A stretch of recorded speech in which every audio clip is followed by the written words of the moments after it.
Video केवल उन लड़कियों के लिए जो फेमस होने के लिए मरी जा रही हैं। तो सुनो, जाते जाते इस दुनिया से क्या लेके जाओगी? कर कर इज्जत नीलाम अपनी चैन से कहाँ रह पाओगी?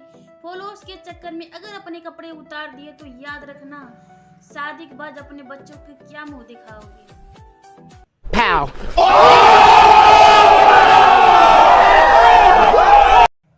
हमारे बचपन में टीवी पर आते थे रामायण, महाभारत, श्री कृष्ण। और अब भाभी जी घर पे हैं, जीजा जी छत पे हैं। ये बड़ी अच्छी बात कही आप।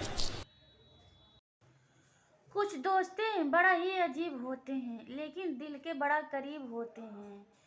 ना करते हैं फोन, ना कोई मैसेज।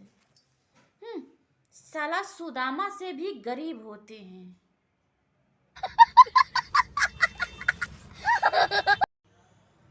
जो लोग सुबह लेट उठते हैं वो आलसी नहीं होते हैं। जो लोग सुबह लेट उठते हैं वो आलसी नहीं होते हैं, उनके सपने बड़े होते हैं। देखने में टाइम लगता है मेरे भाई।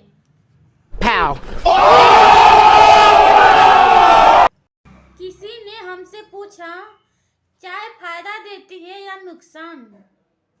फिर हमने साफ साफ बता दिया, अगर कोई पिला दे तो फायदा, अगर खुद पिलानी पड़ जाए तो नुकसान।